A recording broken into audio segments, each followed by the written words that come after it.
Wingardium Leviosa. Hey guys, what's up? It's the Culture Detective here, investigating your favorite movies, and today I'm going to do a movie review on another Harry Potter movie. And this time, it would be the second one, The Chamber of Secrets. So I forgot to show you guys this in the last video for some reason, but I actually got this complete DVD box set of Harry Potter for my birthday, like many years ago, and it's fantastic. It's one of my better birthday presents. I mean, all 7 of these are on the box set. Of course, it's very old. It's been a while since I've opened this. It's been like years since I've opened this. It's all broken. My goodness. So yeah, as expected, all the discs are falling out. All the disc holders are pretty broken. So yeah. But as you can see, this is the Philosopher's Stone one, Sorcerer, right? And then this is the Half-Blood Prince. I don't know why is it here. Why is it here? It's not in order. What? This is the Chamber of Secrets one, which is the one that I'm gonna be talking about now. My favorite one. The only one where okay, crap. I can't take it out now. There we go. Prisoner of Azkaban, my favorite one. The only one where the CD holder is not broken. Okay, this is a Goblet of Fire. Pretty cool. And okay, see, one of these CD holder is broken. You can see the plastic. I like how this is an unboxing video now. Order of the Phoenix, Half-Blood Prince, and the last 2 discs are pure black. The last 2 discs are pure black. The Deathly Hallows Part 1 and 2, they're pure black. Yeah, so there's that. Alright, I need to put it back in now. So, Harry Potter is a novel series written by J.K. Rowling or Rowling, and this novel series is adapted into movies, and this is the second one, The Chamber of Secrets, again, like the first one, directed by Chris Columbus, and and the score is again by John Williams, which is amazing. And for the second one, the plot is slightly different. This time, this elf called Dobby showed up in Harry Potter's very broken household. Of course, Harry Potter stuck in his aunt and uncle and cousin's house, and all 3 of them are douchebags, and Harry Potter's parents died. And Dobby the elf showed up in Harry Potter's bedroom saying, "You can't go back to Hogwarts this year because something very terrible is about to happen." But Harry Potter went anyways. But he escaped the house because, of course, the people in the house, his aunt, uncle, and cousin, don't want him to be magical, but he wants to be magical. So he escaped with the help of Ron and Fred and George, his twin older brother. And they went to the Weasley household. They have a meal there, and then they went to the Diagon Alley via teleportation by, I guess, throwing some flammable dust into this chimney hole. Yeah, something like that. Anyway, it was a pretty cool start for the movie, because in Harry Potter, the series, for every year, they have to go to the school, right? And if every movie starts off with the same exact sequence where Harry Potter just goes to the Diagon Alley the same way, you know, and just go to Hogwarts by train, it's gonna be boring. So every time, in every book, they need to come up with something more creative, something more different. And this time, they got stuck.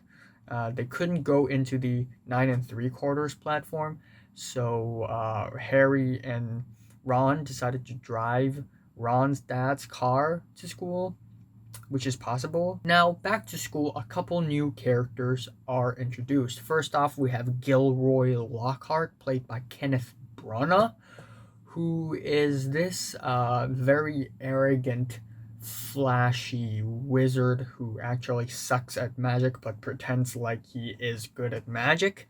And he's somehow hired by Dumbledore to teach at Hogwarts. And we also have Professor Sprout, who is, of course, responsible for the magical garden, especially for the mandrakes. If you pull them out of the pots, they start screaming very loudly. This is a very memorable scene. And we also see Draco Malfoy's dad, finally, Lucius Malfoy. And we all know Draco is a douchebag, but Lucius is an even bigger douchebag, like 10 times more. And he's just straight up evil, devilish. I mean, yes, Draco is a bit of a bully, but Lucius is straight up murderous.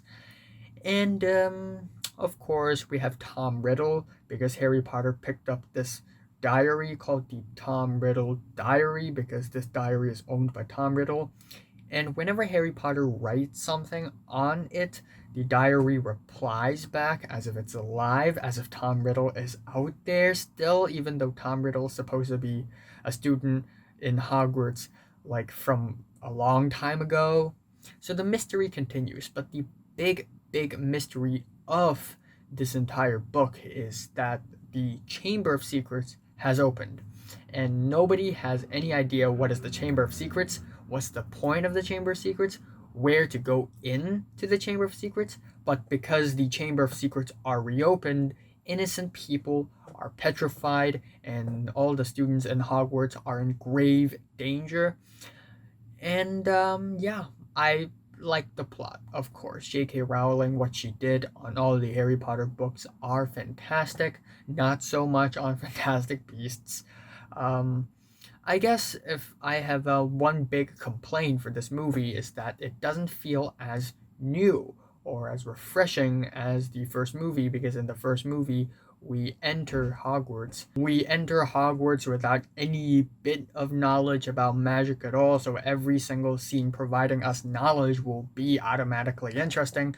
But in this movie, a lot of the scenes are, similar to the ones in the first movie. So, yes, even though new interesting information are still being, fed to us very nicely and curiously, but it's just not as entertaining or as intriguing as the first one. Also, there are a few slow moments in this movie that don't really serve all that much to the plot, or just serve a little to the plot. Some romantic scenes, some comedic scenes, they don't really do all that much. And we also have the villains of this movie. We have several villains. Again, I really like Severus Snape. Tom Riddle, minor spoiler alert, is sort of a villain. But we also have Draco Malfoy and Lucius Malfoy, which again are douchebags. I hate them, but they're really cartoony. And like the things they say are so typical villain. It's sometimes I just can't take them seriously. Now that I've rewatched this movie the second time, meaning that I've watched this movie 3 times already, I realize that they're pretty cartoony, especially towards the end of the movie when Lucius Malfoy was in the hallways of Hogwarts and he saw Harry Potter and he just pulled out his wand and pointed at Harry Potter and he said, "Avada!" And then he stopped there because Dobby showed up.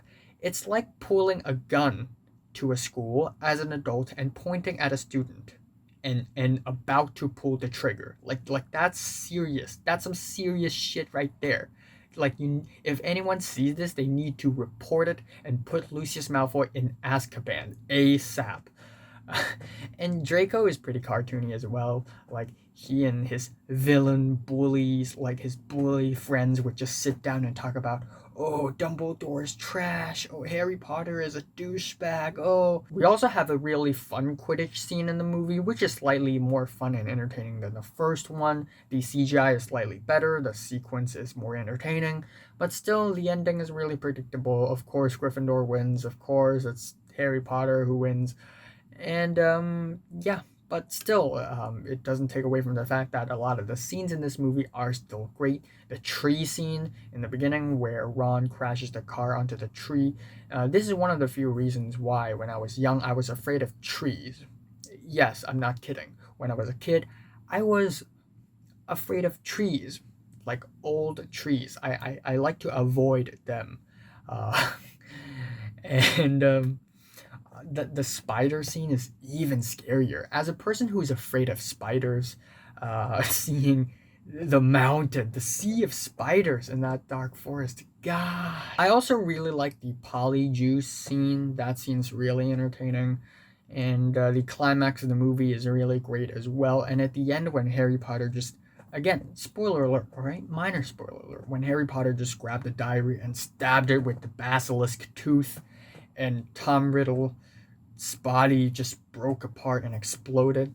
It was a strange moment. Like, why does this diary directly connect to Tom Riddle's presence?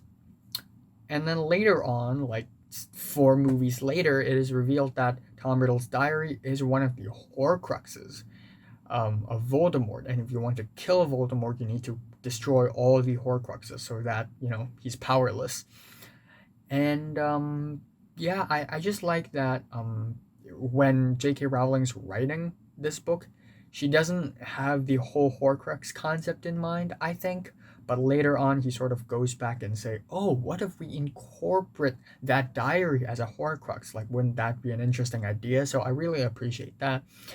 And overall, I think it's still a really cohesive movie, likable characters, cool scenes, and yeah, again, it doesn't feel as interesting as book one or movie one, and it still feels like the characters in this movie are still doing what they're doing within the confines of the school system.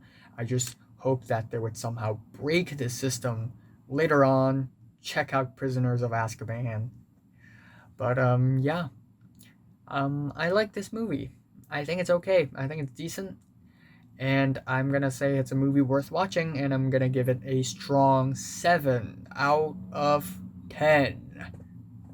So, have you watched Harry Potter and the Chamber of Secrets? From 1 to 10, how much did you rate it? Like if you like it, and subscribe if you want more, and thanks for watching.